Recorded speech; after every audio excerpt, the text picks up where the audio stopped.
मित्रों नमस्कार। कल एक मित्र ने चर्चा के दौरान पूछा था कि हम ईश्वर को क्यों जानें। युवा मित्र है, प्रश्न आना स्वाभाविक है कि हम ईश्वर को क्यों जानें। आप देखिए, आप ईश्वर को भले न जानते हो पर मानते हो। रोज उठ के पूजा पाठ करते हो। गणेश पर्व आया तो गणेश पर्व मनाते हो। जन्माष्टमी आई तो कृष्ण का पर्व मनाते हो। सावन आया शिव का पर्व मनाते हो। दुर्गाष्टमी आया माँ दुर्गा का पर्व मनाते हो। ऐसे भारत में अनेक पर्व हैं जिनके माध्यम से आप ईश्वर के अवतार को मनाते हो। इनके माध्यम से अपने अंदर प्रेम, श्रद्धा, भाव लाने का प्रयास करते हो। सावन के समय में लोग कावड़ यात्रा के माध्यम से 20-20, 30-30 किलोमीटर की यात्रा करते हैं, अपने अंदर ईश्वर के भाव को प्रगाढ़ करने के लिए, ईश्वर को जानने के लिए, ईश्वर की खोज करने के लिए। अब प्रश्न है, हम ईश्वर को क्यों जानें। ईश्वर को लेके मानते हैं, हम पूजा पाठ करते हैं, सिर्फ मानते ही हैं। जो जान गया उससे एक धर्म निकल जाता है, उसी को लोग मानने लगते हैं जो ईश्वर को जान गया। आप देखेंगे, बुद्ध है, महावीर है, कबीर है, नानक है, ऐसे अनेकानेक संत हैं, ऐसे अनेकानेक दिव्य पुरुष है, राम है, कृष्ण है। इनने उस परम शक्ति को, उस परमेश्वर को जाना है। उन लोगों ने जाना, उन लोगों ने काम किया, ईश्वर को जाना।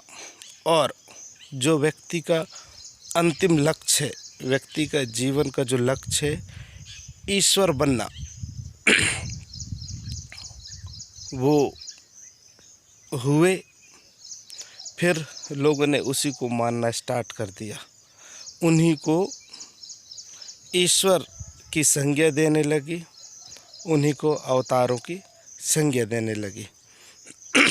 अब मूल प्रश्न में आते हैं कि हम ईश्वर को माने क्यों, हम ईश्वर को जाने क्यों। ईश्वर की व्यक्ति की जो मूल उद्देश्य है, हमको लगता है कि जीवन में हमारे उद्देश्य अलग अलग हैं, ये बनना, ये करना, वो करना। व्यक्ति के अलग अलग लक्ष्य है। किसी का पढ़ाई का लक्ष्य है, किसी का व्यवसाय का लक्ष्य है, किसी का कुछ और लक्ष्य है। ये सामान्य जीवन का लक्ष्य है।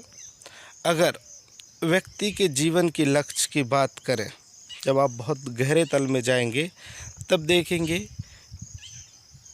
व्यक्ति का मूल लक्ष्य है ईश्वर बनना। उस ईश्वरत्व को पहचान करना, उस ईश्वरत्व को जानना। जिस तरीक़ा से एक बीज है, बीज शुरुआत में बीज रहता है, फिर वो वृक्ष बनता है, फिर वही आगे चल के पुष्प और फल बन जाता है। पुष्प बनकर चारों तरफ सुगंध बिखेरता है, खुद आनंदित रहता है, दूसरों को आनंदित करता है। फल बनकर खुद आनंदित रहता है, दूसरों को आनंदित करता है। जब एक छोटे से बीज का ये लक्ष्य है कि वो बड़ा बनकर बड़ा ही ना रहे, वो सबको आनंदित करे। फूल अपना काम करता है, फूल या बीज अपने स्वभाव को पहचानता है और अपने स्वभाव का काम करता है। पर ये इंसान ही है जो अपने स्वभाव को ही नहीं पहचानता। आप भी अपने स्वभाव को पहचानें, अपने जीवन के लक्ष्य को पहचानें। आप देखेंगे कि आप भी जब अपने लक्ष्य को पहचानेंगे, अपने आप को जानेंगे, तब आप एक पवित्र, एक साफ सुथरा, एक अच्छे इंसान बनने लगेंगे। हर व्यक्ति के अंदर अच्छाई है, पर मेरा ये कर कर के वो क्या है, अपनी अच्छाइयों को वो दबा दिया है और उसका मैं बहुत ऊपर आ गया है। तो वो मैं के चक्कर में उसकी जो अच्छाइयाँ हैं वो दब चुकी है और जो मूल स्वभाव है वो खो गया है। मूल स्वभाव को इंसान पहचान नहीं पाता। और ईश्वर का जो मूल स्वभाव है वही है परमात्मा। आपके अंदर जो मूल रूप से छुपा हुआ है, आप खुद विचार करिए कि आपके अंदर क्या छुपा है। आपके अंदर कितनी मानवता छुपी हुई है, आपके अंदर कितनी शांति छुपी हुई है, आपके अंदर कितना आनंद छुपा हुआ है। आप उसे पहचानिए, उसे निकाल कर बाहर लाइए। जिस तरह से एक बीज फूल बनकर सबको खुशबू पहुंचाता है, इसी तरह से जब आप एक अच्छे इंसान बन जाएंगे, अच्छे इंसान बनने की राह में चलेंगे, धीरे धीरे अपने स्वभाव में जीने लगेंगे। जब आप अपने स्वभाव में जिएंगे तब आप आनंद से रहने लगेंगे, आप हर पल आनंदित होने लगेंगे। आप अपना काम करेंगे, जब आप हर पल आनंदित होने लगेंगे, ठीक अपने काम को बेहतरीन तरीक़े से करने लगेंगे, खुश होकर करने लगेंगे, फिर आप ईश्वरमय होने लगेंगे। ईश्वरमय होना मतलब आप अपने आप को पहचानना। आप में ही ईश्वर है।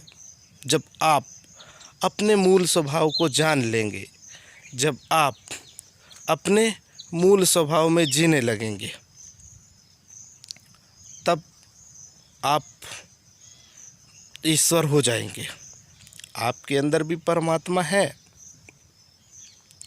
उसी परमात्मा को खोजना इंसान का मूल उद्देश्य है। तो आप भी ईश्वर को जानिए, अपने आप को जानिए, अपने स्वभाव को जानिए। आप अपने स्वभाव को जानेंगे,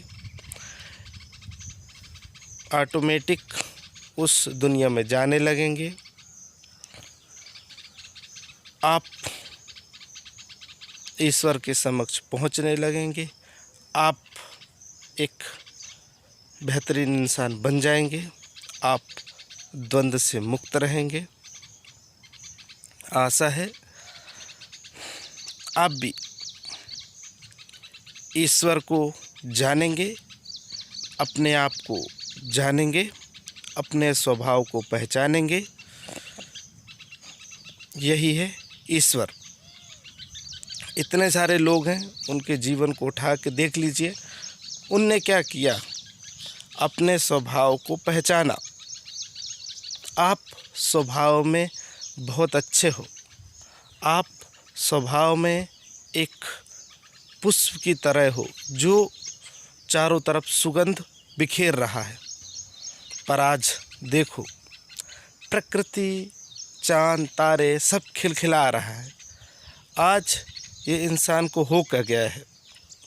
ये हर पल मूर्छा में है, हर पल गुस्सा में है, हर पल तनाव में है। तो आशा है आप भी इस प्रकृति की तरह, इस चांद तारे की तरह, इन नदियों की तरह, इन पक्षियों की तरह अपने स्वभाव से जिएंगे, अपने स्वभाव को पहचानेंगे। आपने सुना, आपके प्रति अनुग्रहित हूँ। आपके अंदर बैठे ईश्वर को प्रणाम करता हूँ। धन्यवाद।